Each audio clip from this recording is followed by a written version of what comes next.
Welcome to this town, Brisbane. Today we're here at Urban Climb, Queensland's most exciting climbing and fitness facilities in the heart of West End.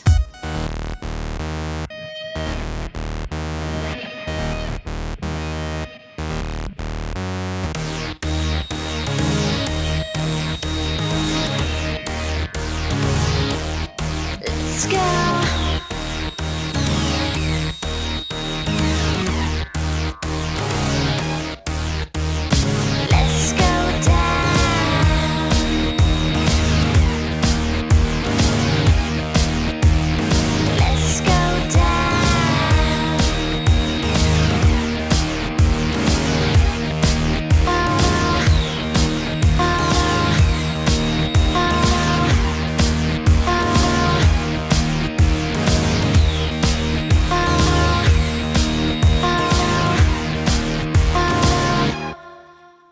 It's an amazing sport to get fit, definitely. I think it's way better than going to the gym because you become fit and have fun at the same time. Yeah, the amazing thing about climbing is as soon as you start climbing, you kind of find out that it's not a sport, it's more a lifestyle, it's a philosophy. As a girl, you don't need to be, people often think as a climber you have to be strong and have really bulky muscles, but that's just not true. You need lean muscles and it's a lot about technique, and if you're light and a girl, and I don't know, I think it's easy. It's a perfect sport for girls. That's good news for us.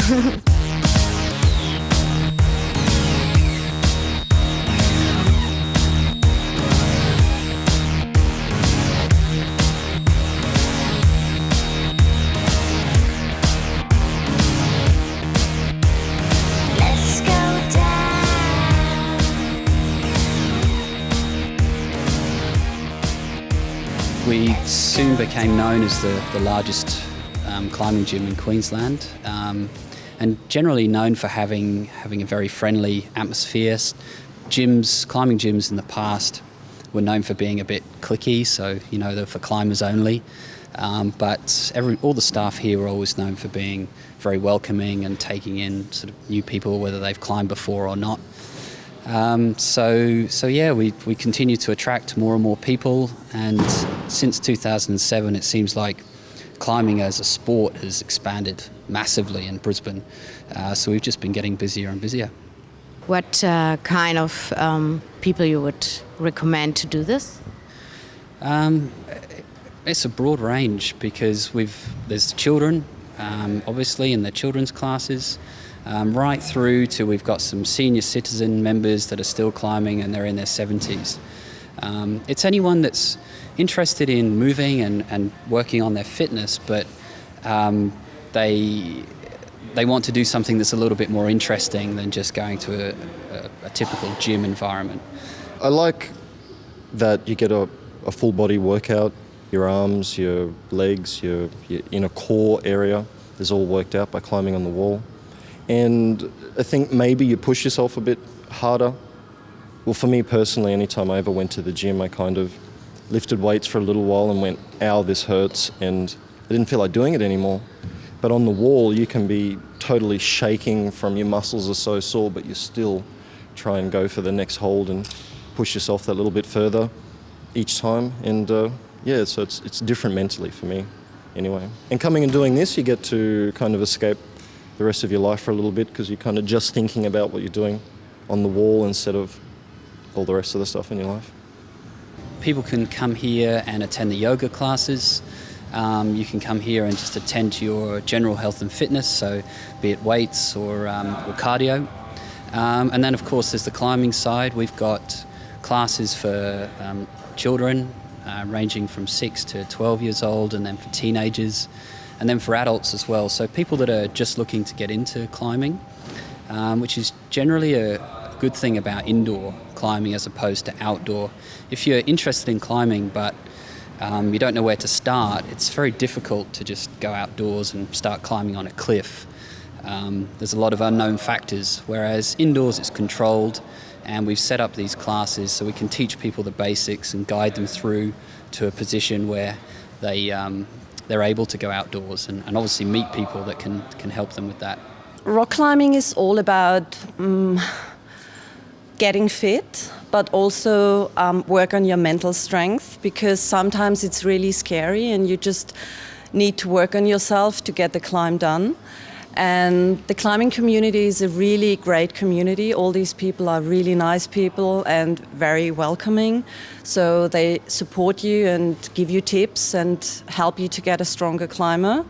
And that's the philosophy for me, to integrate this sport into my life and have all these people around me. And yeah, I love it. I see a lot of colors here. What do they mean? What are they for? So the climbs are all organised into different colour schemes. So if you're a beginner, then you'd start with yellow, and also the angle of the wall is sort of leaning away, so it's a lot easier to climb. It's very much like a ladder. You can see how they're positioned. And then once you've conquered yellow, then you might want to move on to blue, which is a little bit more challenging. Holds are a bit further apart, and they're also a different shape. So you slowly move up the grades. Once you've done blue, then you might move over to purple. And again, it's just getting a bit more technical. And the idea is that you just stick to that colour until you're really getting into climbing, and then you're going to try something like green, which at this point, it's all about technique, and you need to have had some guidance. You're not going to automatically get to green. And how about if I use every color? Is there a name for? Yeah. I'm allowed to? If some of the children, they will climb on anything and everything. Well, not only children, some adults too. And they call that rainbow climbing, which is where you just hold on to anything you can, which is fine. But the idea is that you start to stick to the grades and develop your skill. So how can people get started rock climbing? Can I just turn up and start climbing the walls? You can't just turn up and start climbing. No, the best way if people want to start is to give us a call, and what we'll arrange is this induction session. So it normally takes between 20 and 30 minutes, and it's where we teach you the basics, how to get on the wall and how to climb safely, how to look after your partner. And then once you've done that, if you want to take it a bit further, we have some introductory courses. Climbing 101 runs every month, and that really gives people a good foundation into every aspect of climbing. From then on, you're good to climb and develop your own skills, and perhaps come back and do some more advanced courses later on. And eventually you'll be climbing outdoors in exotic locations. Coming up, Anne says a final goodbye to Brisbane's floods, Jamaican style.